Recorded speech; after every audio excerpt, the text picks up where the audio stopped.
Hey everyone, Dr. Rob here. I want to take a moment to spotlight my sponsors, Professional Co-op, empowering clinicians with premium access to top-tier lab services at a fraction of the cost. Since 2001, Professional Co-op has redefined what efficient, patient-centered support should look like. No hidden fees, no minimums, and you only pay for completed tests. It's lab access made simple, transparent, and affordable. Trusted by licensed healthcare professionals across the country, Professional Co-op is your strategic partner in delivering high-quality care. Discover more at www.professionalco-op.com. As a practitioner, I only use products I believe in, and Nutridyne is at the top of that list. What I love about Nutridyne is their unwavering commitment to quality, transparency, and science. Their products are practitioner exclusive, which means they're built specifically for clinical use. That matters when you're trying to get real results. From foundational support to condition-specific protocols, I've seen firsthand the difference Nutridyne makes in my patients' health and in my practice.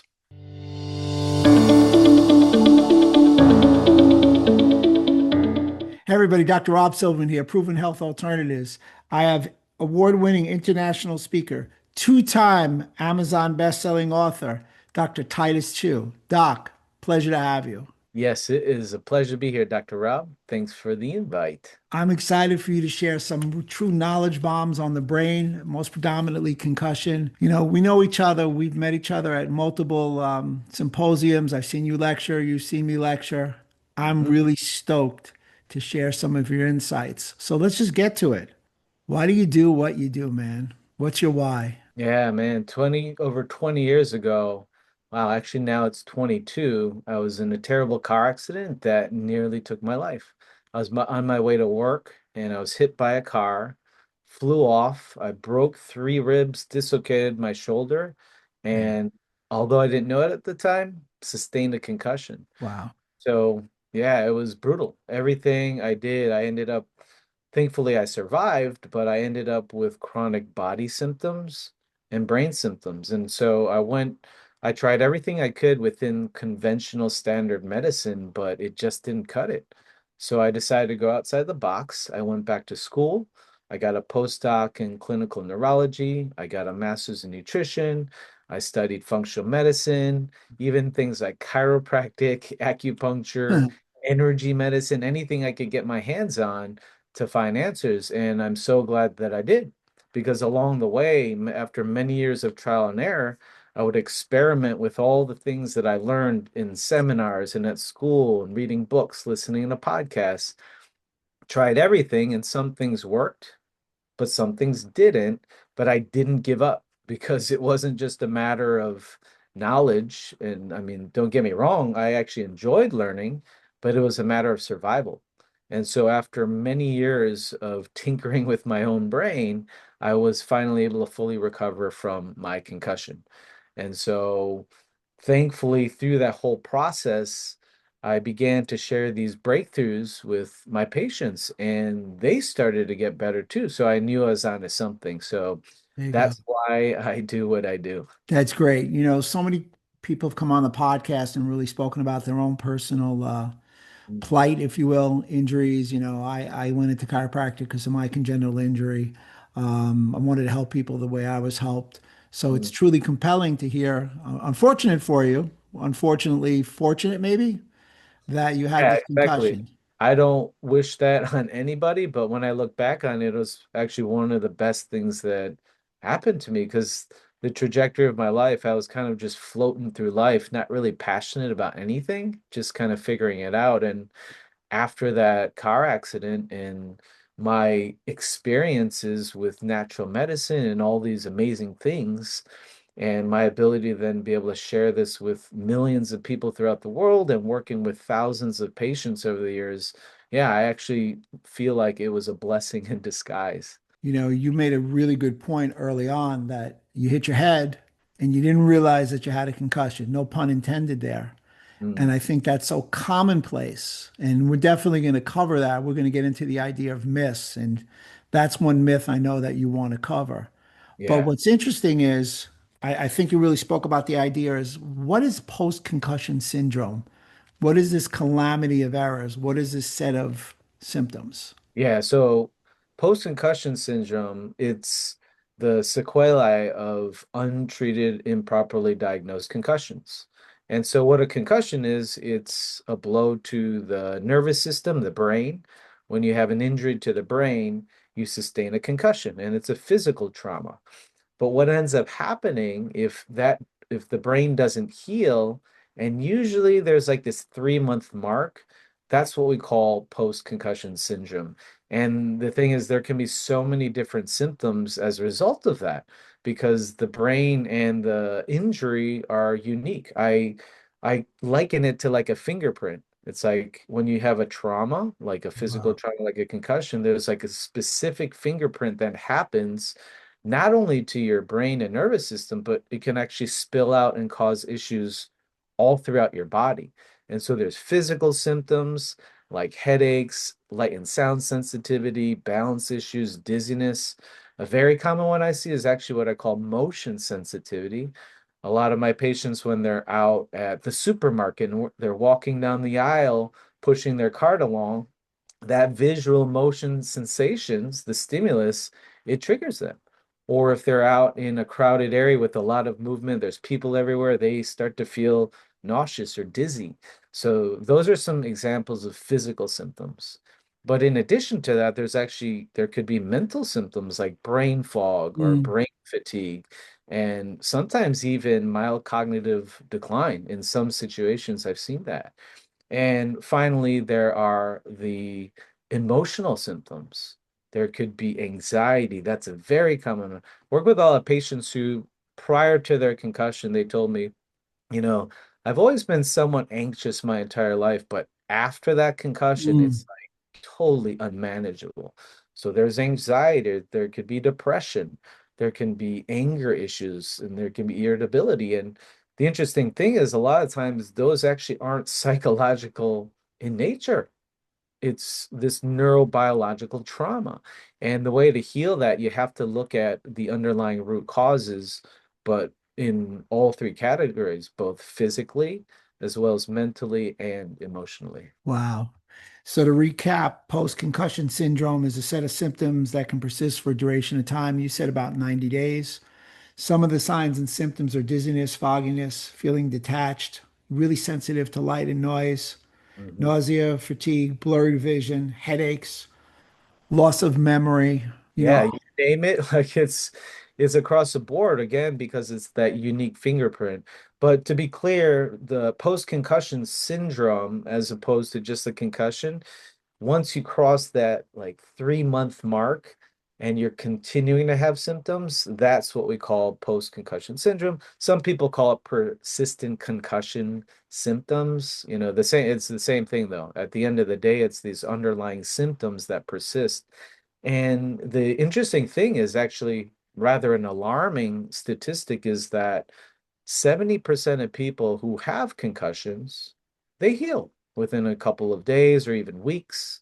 mm, But there's this unlucky 30% that don't. And after 3 months moving forwards, worked with patients, 6 months, a year, even years afterwards, they're still struggling. right. That's what we call post-concussion syndrome. So, real big takeaway, everybody. If we're always trying to land the plane on the podcast. That's a huge podcast. 7 out of 10 people have a concussion. You actually heal on your own. God bless. Approximately one third don't. Let's hope to avoid the one third. And maybe let's talk about some things that help people avoid that one third. But in addition to that, there's some myths that are discussed and associated with concussion. I'll throw you one. You have to be knocked out to have a concussion. Why don't you take that one? Yeah, absolutely. So that's a very common thing I hear from not only my patients, but other doctors. They think that you have to be knocked out or lose consciousness to have a concussion. I can't tell you how many times I've been on a call with a patient and I ask them, like, have you ever, had a concussion? They tell me, no. There's this one time where I got knocked over. I was playing football and I got hit really hard, but I didn't lose consciousness and no concussions. So yeah, that's actually a common myth. Again, the definition of a concussion is physical trauma to the brain. So you don't have to lose consciousness to sustain a concussion. Like that car accident that I was in, I didn't lose consciousness. I got the wind knocked out of me, but I didn't lose consciousness. And sure enough, I ended up with a concussion. So that's a very common myth. I think it's very dangerous because there's then so many people with these mystery brain symptoms that are because of undiagnosed concussions. They just think that, oh, I never had a concussion, or their doctor never properly diagnosed them. So let's address another one. All concussions are the same and everybody reacts the exact same way to a concussion. Yeah, Put them in that a is box. big one, big, huge misunderstanding. And I find actually many doctors unfortunately fall prey to that. They think there's just this one thing called a concussion. And so many times the treatments are this cookie cutter, like, oh, wear some sunglasses or take some aspirin, and you'll be fine, you know. Whereas all the research I've done and what the latest research shows that there's multiple subtypes of concussions. And again, that's why it explains all the potential symptoms, the physical, mental, emotional symptoms a person can have. One person could have a concussion and their biggest thing is like in sound sensitivity. Another person I've worked with, another patient who had a concussion, their biggest thing was anxiety, right? And it's because there's all these different subtypes. There is the cervicogenic subtype that's Mm, related to the neck. And so sometimes that was actually part of my recovery after my car accident. One of the things I did was I got chiropractic for the first time. My brother is a chiropractor, and I was overseas and I flew back home to the States. And he's like, "Hey, I've been studying this thing called chiropractic. You want a treatment?" I'm like, "Sure." Nothing else has helped. And so after 3 sessions, I mm, remember like that chronic neck pain I was dealing with, boom, it was like gone. But little did I know at the time he helped one of the major subtypes of concussion. He adjusted mm, my neck and that helped a lot. But the thing was, again, I didn't know at the time, but I had a whole bunch of other subtypes. The second very common subtype is what's known as the vestibular subtype. right. We have injury to the inner ear. It's a part of the nervous system that processes movement.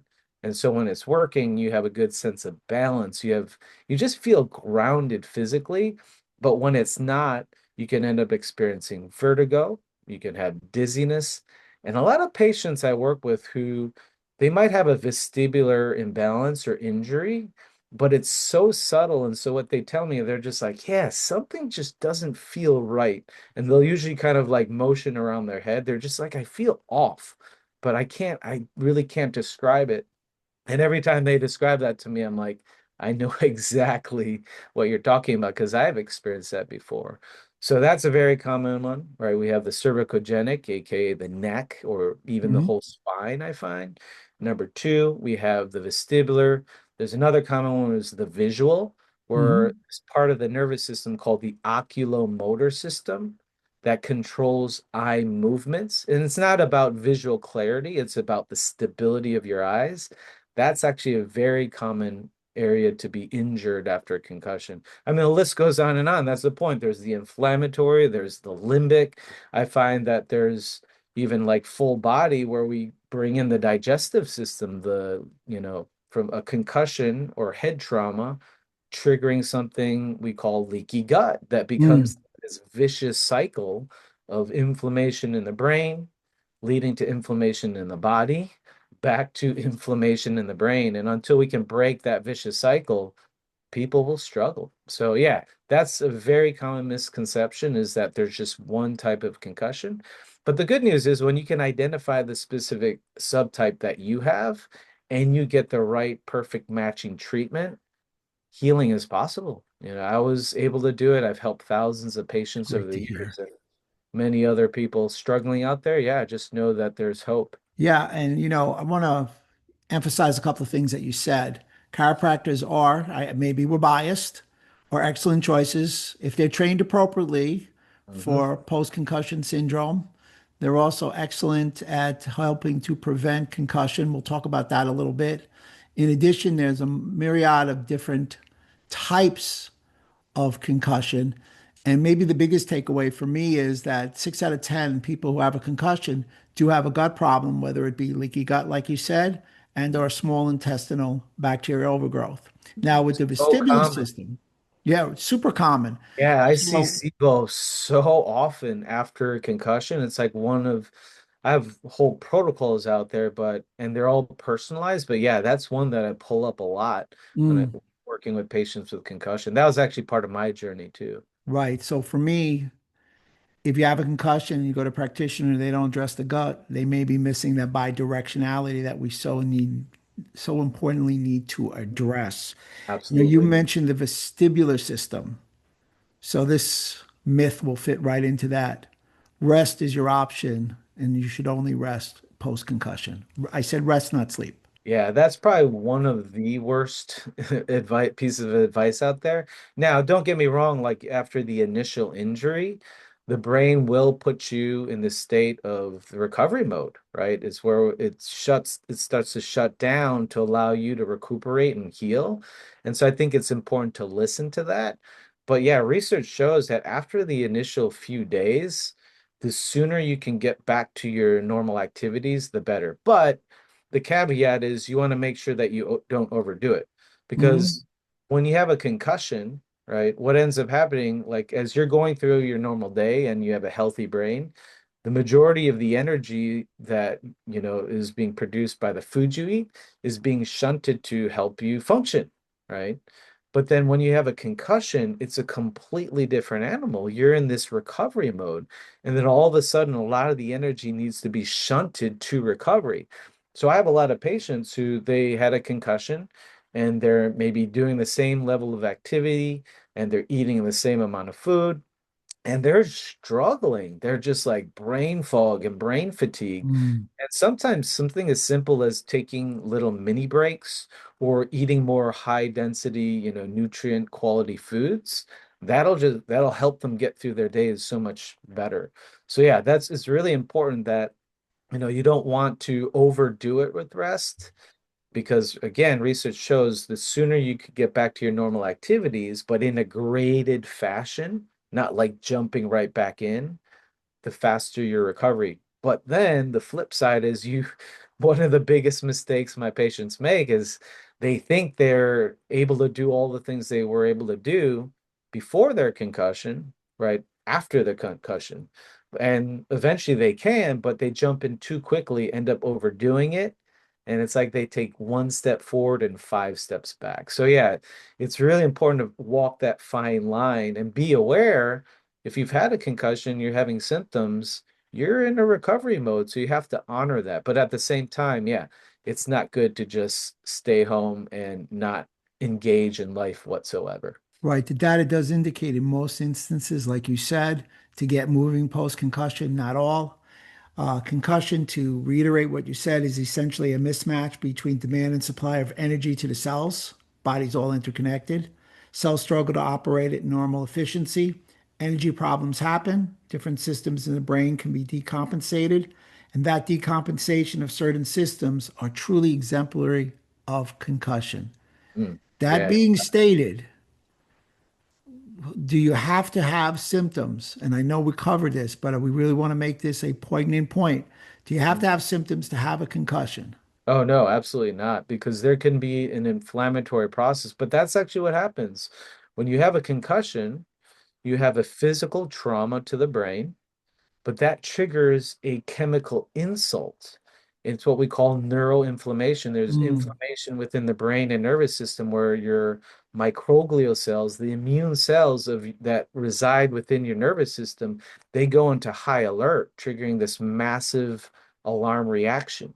But then from there, that alarm reaction, that biochemical trigger, that inflammatory response, doesn't just stay put in the brain. It could then spread out throughout the body, causing problems in the gut, in the hormones. It can throw off detoxification, like you name it, like things can go south. I've even had patients who mm. manifested autoimmunity, like Hashimoto's, after a concussion. Like their entire life, they had the genes or whatever, the genetic predisposition, but it wasn't until after that physical trauma that triggered this chemical cascade that they then express the genes for autoimmunity and started having symptoms.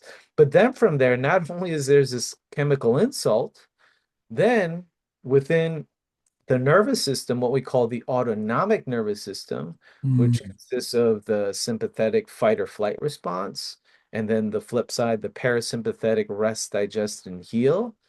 When that chemical trigger, it spills out throughout the nervous system in the body, it triggers this autonomic stress response, right? And so many times I see my patients get stuck in this high alert state. Like, even if nothing's wrong in their life, they just feel physically stressed. And that's such a common symptom. So that's the thing. There's a breakdown physically, chemically, as mm, well as emotionally. And what I've learned is people who are struggling to find answers after a concussion, after that 3 month mark, it's usually because something's missing. They might be focusing physically on getting treatments like an adjustment or chiropractic, or maybe they see a craniosacral therapist. Or a lot of my patients before coming to see me, they didn't explore that. They focus mainly on diet and supplements or medications. That's that chemical, approach to healing concussions. And then some patients I've had, they focus mainly on, stress practices and breathing and all those things. And all those are important and they help. But again, unless you address it holistically, and especially if you've been struggling for a while, you're going to end up in this roller coaster as I did. That was the thing. Like, I experimented with all these things over the years, countless things. And it wasn't until I look back on it all, it wasn't this one magic bullet right. that fixed me. It was, for me, it was like just kind of stumbling through trial and error, trying all these things and then realizing, wow, all these treatments I did fall into these different categories: physical, chemical, or emotional. And that's actually what I call the three pillars of brain health. This is one of the biggest discoveries I made in my journey to heal my Mm, brain. In order for you to give your brain the best fighting chances at healing, you have to look at it holistically in what I call the three pillars: physical pillar, the chemical pillar, and the emotional pillar. And what the physical pillar is, it refers to the actual physical connections that make up our brain. It's the brain body connections. So we have connections from our inner ear deep within our nervous system, this area we call the parietal insular vestibular cortex. It's this connective neural pathway that, for example, in this case, allows us to process movement, right? And so that's an example of one of the physical connection, this brain body connection. But there's ton, right? As you know, there is also the brain gut connection and the gut brain connection. mm. There's the brain oculomotor system that deals with the visual system, and on and on and on. There's even parts of the nervous system that control our core stability in our muscles. That's part of the cervicogenic subtype we talked about. But yeah, the point being, and that's the physical pillar. Whereas we also have the chemical pillar, and that refers to the neurochemical milieu that our physical brain exists in. I liken it to like garden soil, right? You can have an award-winning apple tree, the best, this apple tree that you grew from a wee baby sprout to now it's winning you contests at the local farmers market, right? But let's say then you decide to move.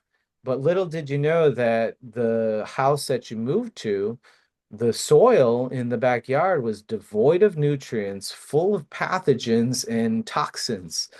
What do you think is going to happen to that apple tree? Yep, it's going to wither and die. So that's the chemical pillar, and that's just as important as the physical. And finally, we have the emotional pillar of brain health, and that refers to our mindset as well as our stress resilience. And that's what I found, that all three don't have to be perfect in order for you to have good brain health or to recover from a concussion. But if you have a trauma, again, like a concussion, that physical trauma, it spills over into the chemical, and then it then can impact the emotional, that autonomic stress response. So in order to give your brain the best fighting chances at recovery, you have to identify the missing pieces in all three pillars. You have to address things holistically. So now you're looking at concussion. There's a multitude of different types of concussion. There are Hmm. three pillars that you found, which were chemical, physical, and emotional, which Yes. really speak to the idea that concussion is so complex That's why it's a multimodal approach that's needed to positively make an impact on someone in a post-concussive state. You So got it. my last myth, if you don't take an MRI or you don't take a CAT scan, you can't diagnose a concussion. Yeah, I actually think standard testing like MRI and imaging, like the standard ones, they really don't cut it when it comes to concussion because MRIs look at the structure of the brain, Mhm. right? Where with concussions, the majority of the situations and patients I've worked with, I would have to say 97% patients I work with, it's a functional issue, meaning, remember we talked about that physical connection between the brain and the body? Blood It's flow. it's communication pathways. With concussions, I find that it's not like this massive break of those connections. It's more like the communication becomes muffled, right? Because of inflammation. And so the signals, then you have certain areas of the brain that become overactive and other areas of the brain that become underactive, leading to all these symptoms. But again, the majority of MRIs will not catch those. It's kind of like if one day your computer stopped working and you bring it into the Apple store, the Genius Bar, whatever, if you have an Apple, and they look at it and then they open it up and they're like, oh, it looks totally fine. There's nothing wrong with the circuits. Everything's fine. We just need a software update. That's the majority of concussions. It's not like Mm. they open it up and it's like, whoa, look at this massive crack in your circuit board. We got to order new parts. That's simply not the case with concussion. That's why I think so many of my patients I work with, when they go to their GP or their practitioner, maybe even go to a neurologist and they get these tests done, all the tests come up quote unquote normal. Mm. In situations, if there is something that shows up, it's kind of like, oh, those are pretty common findings. There's nothing to be worried about. We don't really know why it's there. These small microvascular changes, white matter changes, we don't know. Let's just wait and see. That's one of the most dangerous things I find when it comes to concussion care. Not even just concussion, but also brain health is the wait and see approach. Because the dangers of untreated concussions, because of this thing we call leaky brain, it can more than double your risk for dementia. It could increase your risk for Alzheimer's, MS, stroke, and if you have a real serious case of untreated, unproperly diagnosed concussions, the end game is what we call chronic traumatic encephalopathy. Mm. Haven't you heard of all those NFL players, Right. hockey players who develop this strange neurological disease? Well, the thing is, it's not strange. We know what causes it. It's improperly treated, improperly diagnosed concussions. But the good news is, as you know, Dr. Rob, that there's so much that can be done about it. But the longer you wait, what I've discovered, the longer it takes and the harder it is to turn it around. That one of the biggest myths and sayings out there is time heals all wounds. Like Mm. it's very romantic and poetic, but when it comes to your brain, it's simply not true, especially if you've been struggling for a while. So I find that a better saying, more accurate, is not time heals all wounds when it comes to concussions or brain health.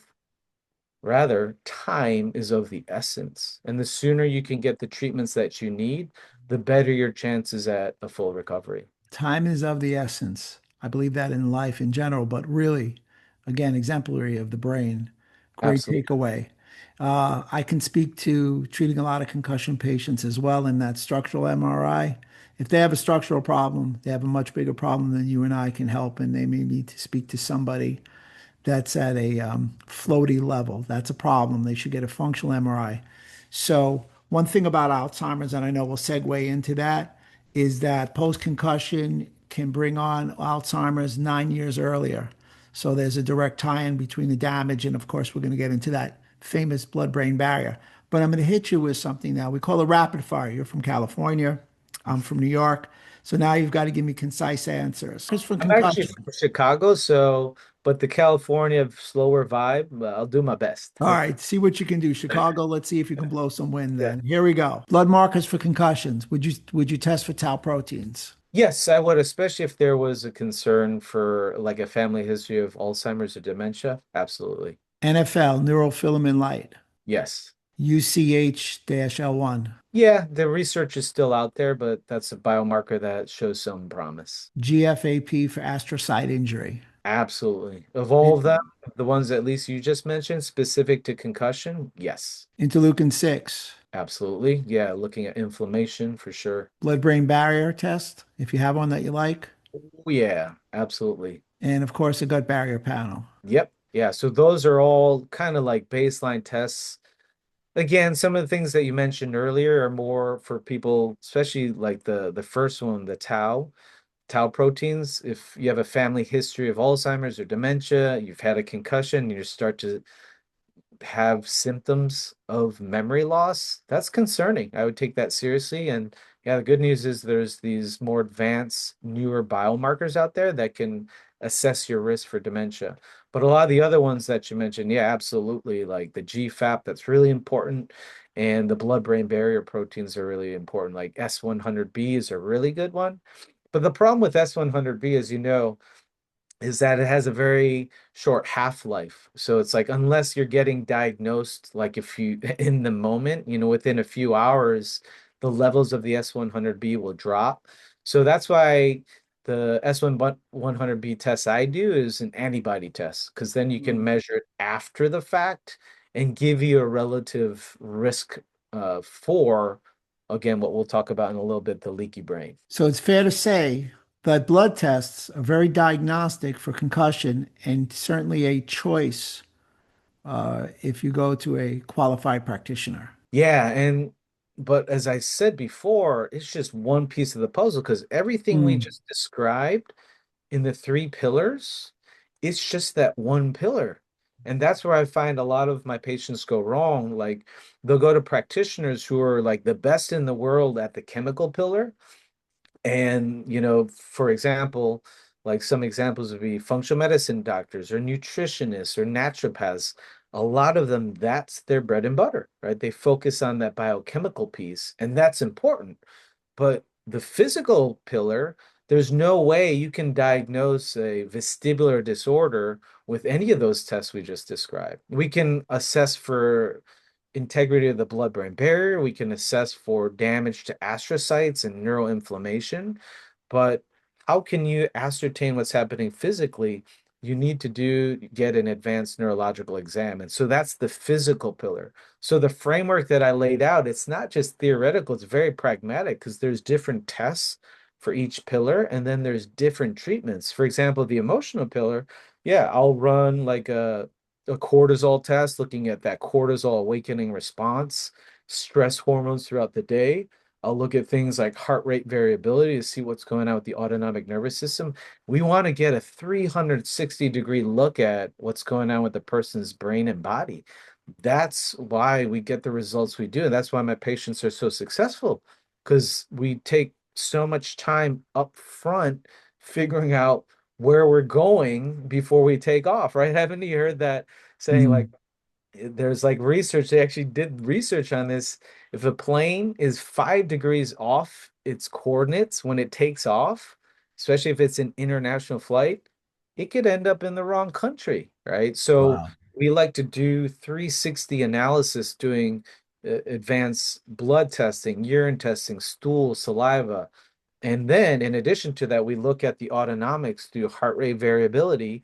And finally, we also do, if needed, advanced neurological evaluations, looking at eye movements, looking at balance, looking at coordination, reaction time. And a lot of patients who fly in to see me for those physical exams, they've been to these concussion clinics. They've been to, the Mayo Clinic and Cleveland Clinic, and they've had neurologists look at them and they're like, oh, you're totally fine, right? Is because most medical neurologists, they're looking for somebody's eyeball not moving or falling out of its socket before they're going to say, hey, there's actually something wrong with you. We got to do something about it. Otherwise, it's what?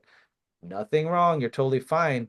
Whereas the testing I put my patients through, we might do similar looking tests that look similar from the outside, but the way I analyze it is completely different. Like, for example, one test that I do for all my patients who fly in to see me, we look at the oculomotor system, the Great. visual system. I actually look at how their eyes track. And for example, like tracking a moving target, like let's say like you're like my thumb, like I'm moving my thumb right now, I'm tracking that. That versus moving my eyes quickly to the side like this, those are completely different areas of the nervous system. And so I can get a very accurate window into the underlying root cause as to why a person's having brain fog and dizziness by doing these advanced physical tests. But again, yeah, that's the thing. Biochemically, there's things we need to look at, like all those lab tests that you said, those are important piece of the puzzle. Mhm. But then we also need to look at the autonomics and that stress response. And then finally, we need to look at what's happening physically. And that's why I feel so many patients fall into what I call the concussion maze. They go, maybe their primary care doctor, they get the MRI, oh, you're totally fine.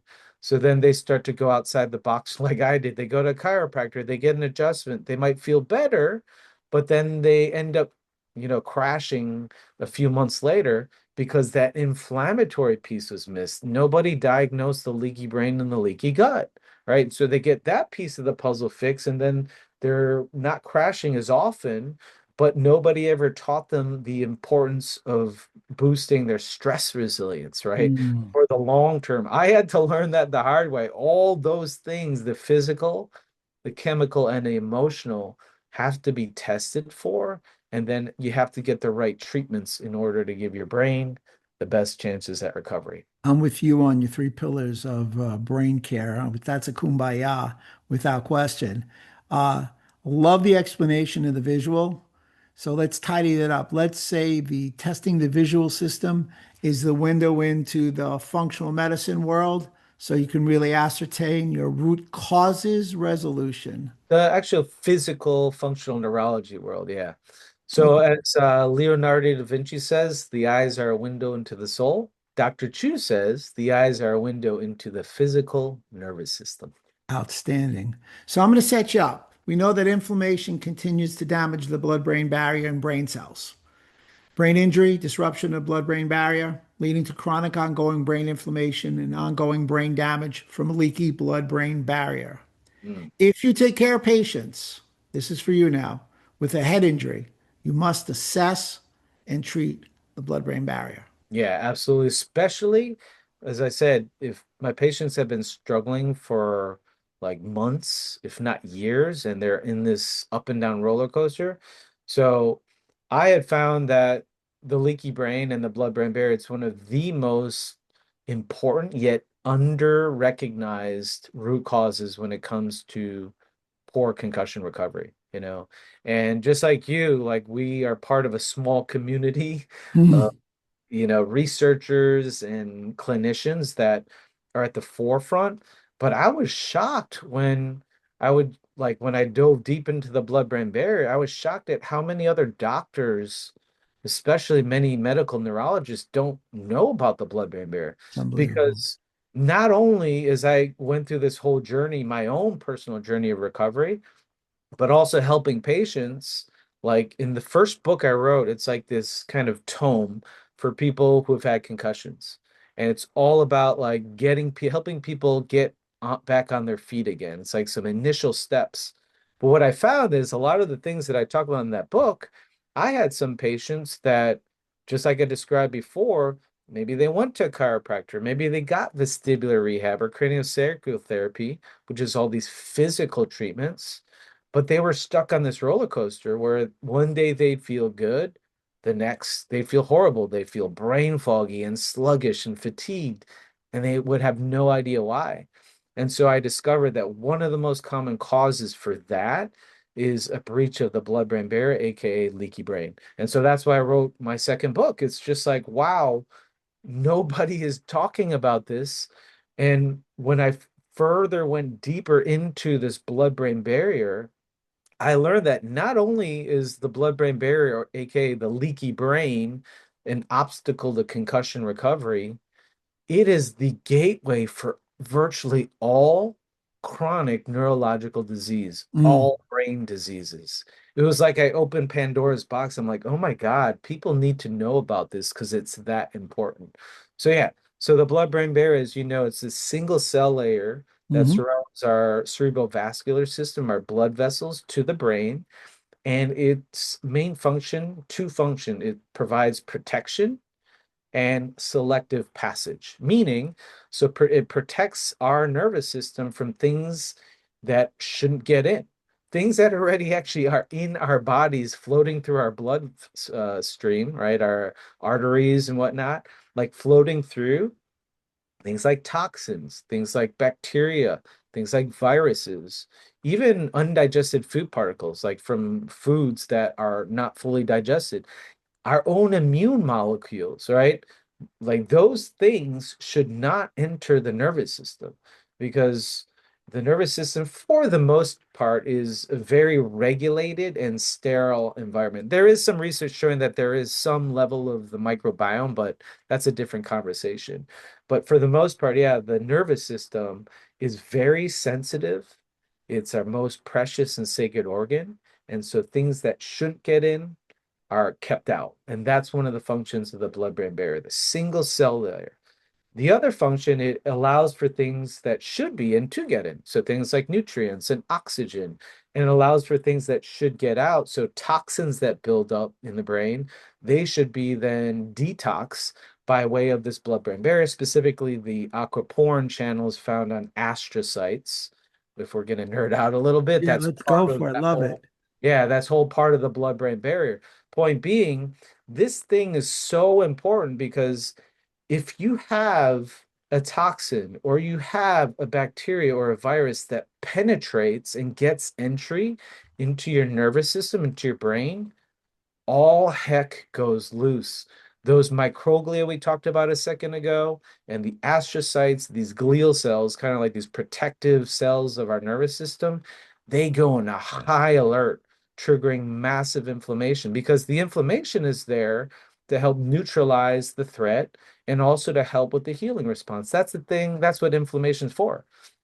But if we have a breach of the blood-brain barrier, what we call leaky brain, and by the way, that single cell layer, yeah, it is fragile. It's like thinner than a piece of toilet paper. It can break. One of the most common causes, again, concussions, right? Mm. So when that breaks, when the levee breaks, you got no place to stay, as Led Zeppelin says.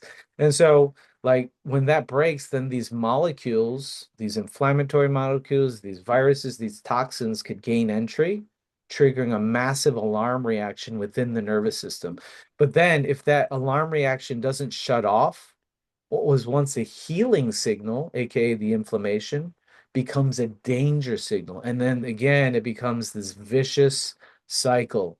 Inflammation in the brain, breach of the blood-brain barrier, more inflammation in the brain. Then it spills out into the body, triggering things like leaky gut or autoimmunity and on and on. So yes, one of the most important things I check for in when working with patients with concussion or even like mild cognitive decline is that leaky brain. Wow. Lot to uncover here or unbox, if you will. Really great stuff.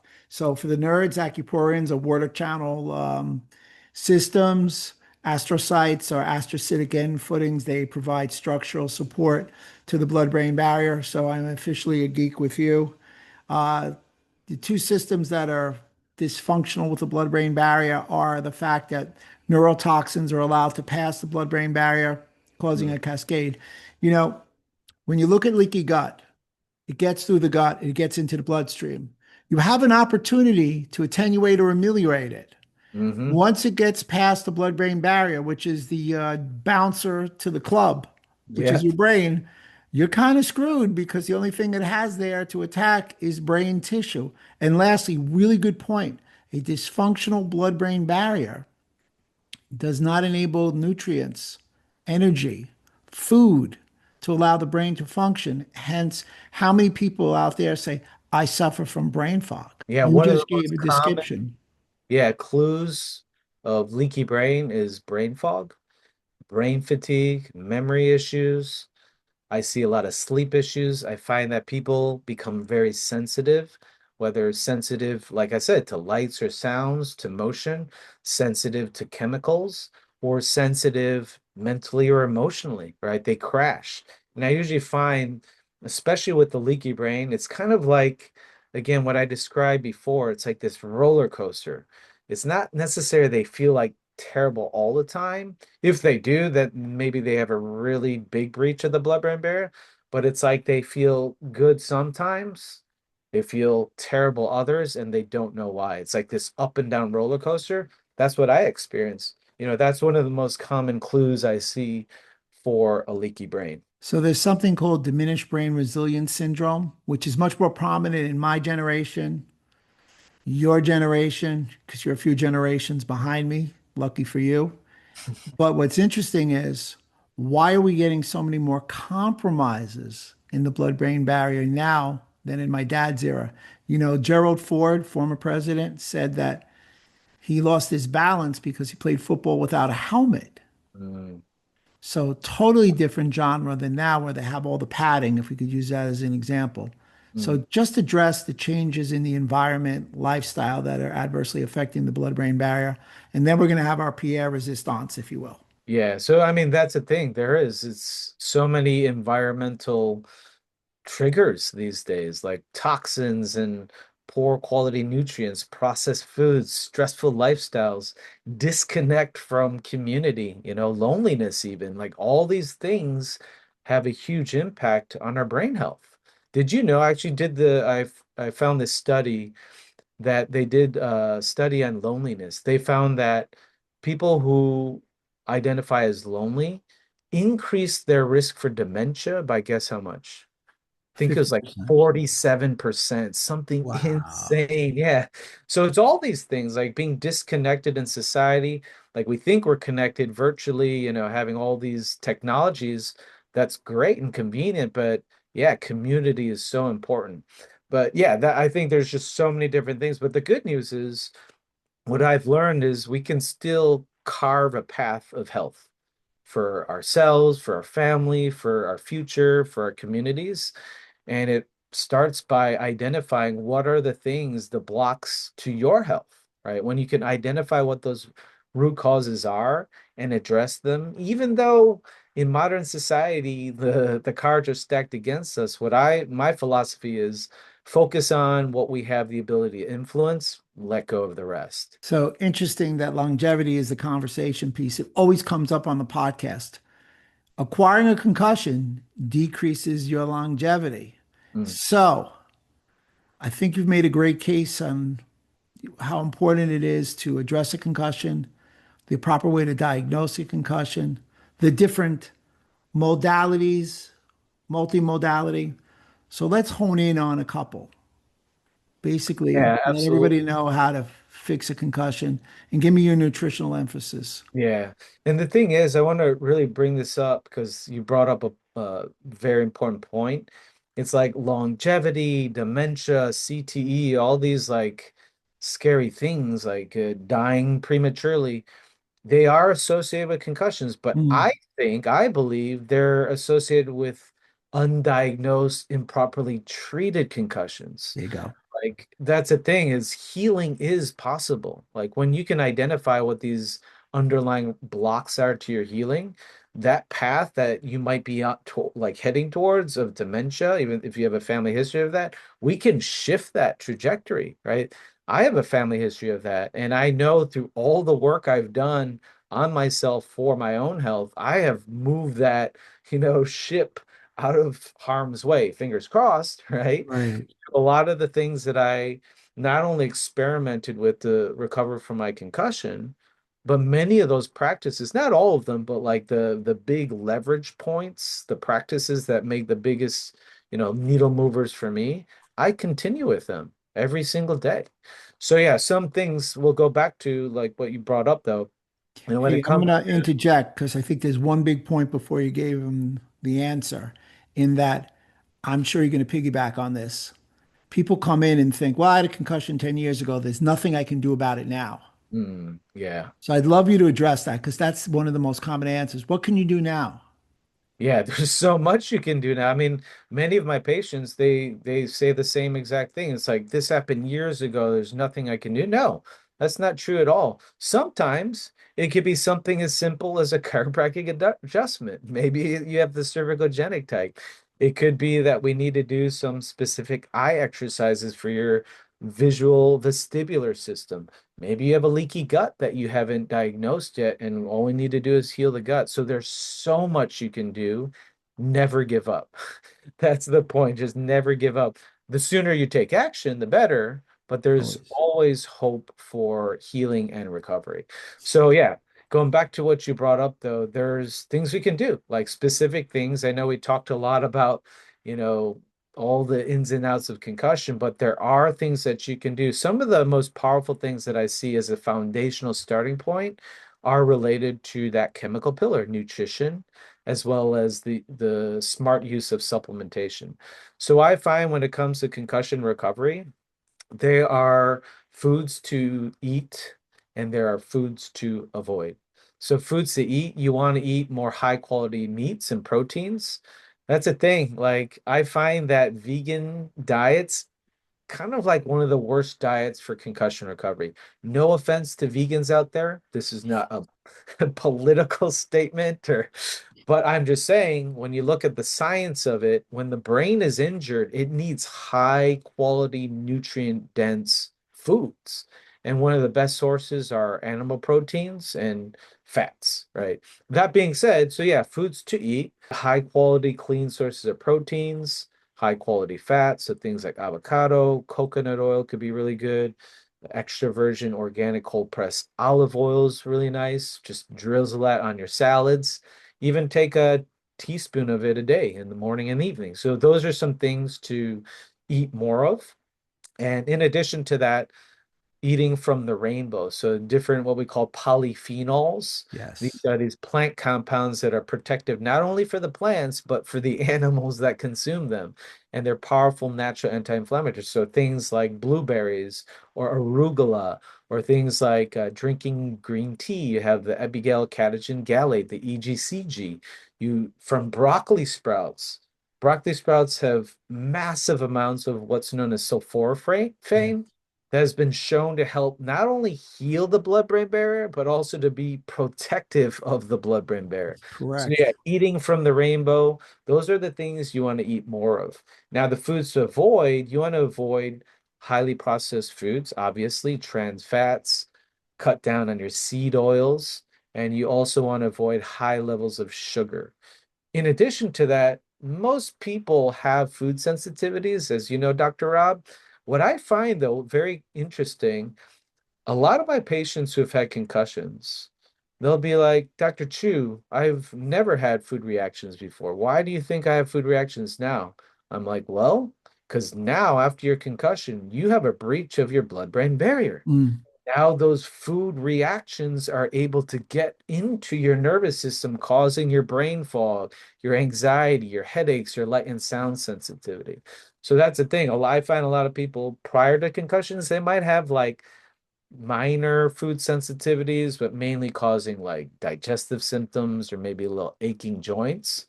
But with the breach of the blood-brain barrier, those body symptoms, minor body symptoms, can become major brain symptoms. So most common food triggers, gluten, dairy, and for some people, when we talk about yeah, The the Midwest is on fire right now, dude. I hear the cheese curds, the cheese heads in Wisconsin. They want to eviscerate me when I say that. But I know, again, I not to know, I interrupt feel you. you, I I would wholeheartedly want to agree. eviscerate myself, back in the day, but I know what it does to my brain. But in addition to that, some people we talk about those aquaporins, those water channels as part of the blood-brain barrier. Some people have sensitivities to aquaporins found in quote unquote healthy foods. Mhm. So things like spinach or tomato, soybeans, as well as corn. So those types of foods, it's not like a red flag, but if you're curious or you think you might have an issue with it, you can either cut them out or get tested for it. We can these days, as you know, Dr. Rob, we can measure for reactions against these aquaporins found in these foods. But yeah, the biggest ones, gluten, dairy, and sugar. So those are the biggest foods to avoid.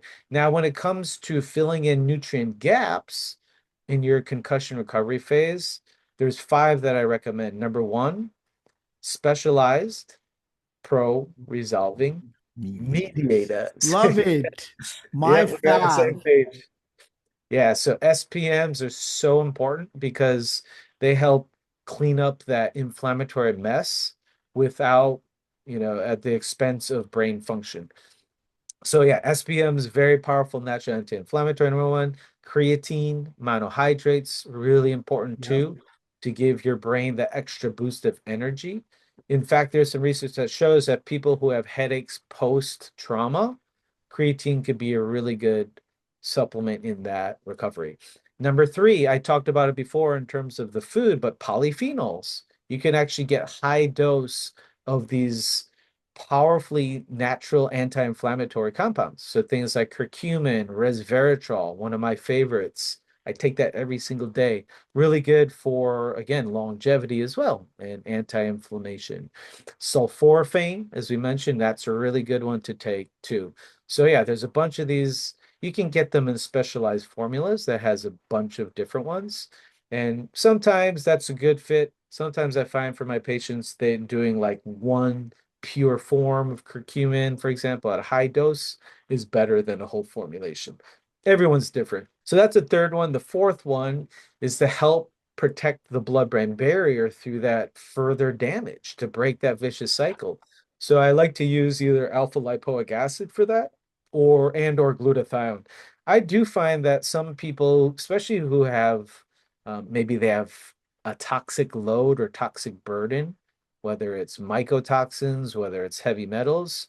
If we do glutathione too quickly, they can end up feeling sick if we're not doing a proper detox. So if you test out the glutathione, I recommend liposomal, and you Mhm. don't feel good doing this, then go for the alpha lipoic acid. But again, as me and Dr. Rob need to let you know, this is not medical diagnosis or treatment. It's for educational information only. So check with your doctor first. So that's number four. And then finally, number five is activated B vitamins. I find that to be very powerful, especially for people who have inflammation or issues with the blood-brain barrier or vascular issues, because when you don't have enough activated B vitamins, that could increase inflammation, specifically what we call homocysteine. It can also impact the size of your blood vessels, or rather your red blood cells. It can impact the size of them, impacting the level of oxygen to your brain and body, oxygen being one of the most critical nutrients when it comes to your brain health. So yeah, activated B vitamins makes my top five list of supplements to test out when you are dealing with a concussion. But again, this is more for people who are more in that post-concussion phase. When you have an initial acute concussion, go to your doctor, go to the ER if you think things are really serious. Make sure you're medically stable before trying to figure things out on your own. I'm gonna a couple of suggestions. You were reading my mind. A couple of things that I would add would be omega-3 fatty acids. They've shown 30 days after a concussion to decrease damage by 75%, and they're Yeah. quite preventative. The number one athlete that gets a concussion is a high school female soccer player. Yeah. So get them on omega-3 fatty acids. Yeah. What I was doing in the top five, what I usually like to do is a combo of the SPMs with the omega 3s. Absolutely. I find a lot of docs out there, they just do the omega 3s, but then, as you know, when the brain's inflamed, it's the body in its wisdom is going to pull the omega 3s from the cell membranes and to help put out the fire of inflammation, because those SPMs, they're derived from the fatty acids, the omega 3s. But then what ends up happening, even though we're putting out the fire of inflammation with the omega 3s, it's at the expense of that communication we talked about earlier, remember? So I like to do a combo punch of SPMs plus the omega 3s. And then, yeah, just like you said, for wellness, just continue on omega 3s. I am a seafood monster, Dr. Rob. I Mm. think we dined together once. I don't know if Yep. you heard Yep, that we did. about me, but I'm a seafood monster. I still take fish oils every single day. So yeah, totally. Same here. And I agree with you on the omega-3 and the pro-resolving mediators. They are the new dynamic duo. They're Batman and Superman. They're not just Batman and Robin. There you go. Magnesium L-threonate, you could throw in there. Synaptic density improvement, 9 to Absolutely. 14 years, decrease aging of the brain, even post-concussion. And Mm. lastly, a hidden gem, choline, which you can Mm. get in an egg yolk, Egg allows yolk, you to yeah. go from an M1, and I know we're not going to nerd out to an M2. So it Don't allows you to tease me, have Dr. those, Rob. I'm gonna I'll start let you nerding go out. with those microglial cells. Yeah. So, and lastly, I want to add, I found very effective treatment is non-thermal low-level laser, not the Oh, red yeah. light therapy, but Mhm. the photochemical response type of lasers. Meconia Yeah. class 2, 635 great nanometer, stuff. baby. Got to do a Yeah. seminar Oh, yeah. podcast on that. Yeah. That is just, if I had like three tools, well, 10 because I count my fingers. So if I had 13, right, including my 10 fingers as because I'm trained as a chiropractor, as you know. Yeah, low level lasers, like boom, it's up there. It's super gentle, super effective. That's one of the biggest tools that I use for my patients that fly in to see me. So yeah, 100% we are on the same page. Dr. Titus, if people are interested, where can they find you? Yeah, so my website is brainsave.com, BRAINSAVE.com. I'm also on Facebook and Instagram. And for those of you out there who are concerned and want to figure out if you're at risk for leaky brain, I put together a free quiz, leakybrainquiz.com. Go ahead, take that quiz, and you'll get an assessment of your risk for leaky brain. I say this a lot, but I mean it when I say it, but honestly, we probably should have locked in another hour because we left a lot of things on the table. Mm. So let's schedule for part two. I know we're going to get a lot of great feedback. I'm Any in. questions, put it in the comment sections. Dr. Titus Chiu, Dr. Rob Silverman, always yours in health.